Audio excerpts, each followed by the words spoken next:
La lumière possède deux modèles complémentaires. Dans le modèle ondulatoire, on assimile la lumière à une onde électromagnétique. Les deux grandeurs qui caractérisent l'onde lumineuse dite monochromatique, c'est-à-dire d'une seule couleur, sont la longueur d'onde dans le vide lambda et la fréquence nu. Si on note C, la célérité de la lumière dans le vide, la relation entre les grandeurs est la même que celle donnée pour les ondes mécaniques, c'est-à-dire lambda égale C sur nu. Le mot lumière est réservé aux ondes électromagnétiques visibles par l'œil humain. Leurs longueurs d'onde sont comprises entre 400 nanomètres, ce qui correspond au violet, et 800 nanomètres pour le rouge. Dans le modèle particulaire, la lumière est subdivisée en grains ou quanta. Le quantum de lumière est appelé le photon. L'énergie d'un photon est notée grand E. Elle est exprimée en joules ou en électronvolts. Elle est proportionnelle à sa fréquence nu selon la relation E égale h nu, où h est la constante de Planck. En exprimant la fréquence en fonction de la longueur d'onde et de la célérité de la lumière dans le vide, on obtient la relation E égale hc sur lambda. La lumière interagit avec la matière. Plus précisément, un atome donné est susceptible d'émettre ou d'absorber un photon. Les niveaux d'énergie de l'atome sont quantifiés.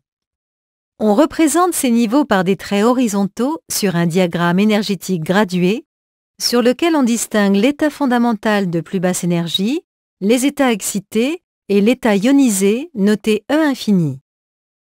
Lorsqu'un atome est dans un état excité, par exemple au niveau E4, il se désexcite, par exemple en passant au niveau E2 et émet un photon.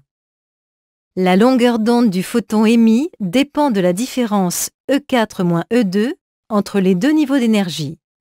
Elle vaut lambda égale hc sur E4-E2.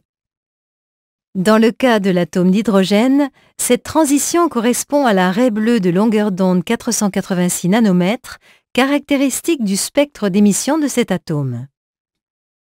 En considérant les autres transitions possibles, on explique les autres raies du spectre d'émission de l'atome d'hydrogène.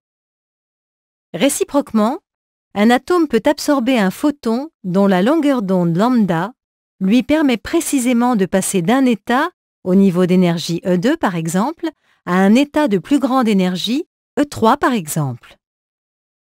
La longueur d'onde du photon absorbé vaut alors lambda égale hc sur E3-E2. Dans le cas de l'atome d'hydrogène, cette transition correspond à la raie de longueur d'onde 656 nanomètres dans le spectre d'absorption de cet atome.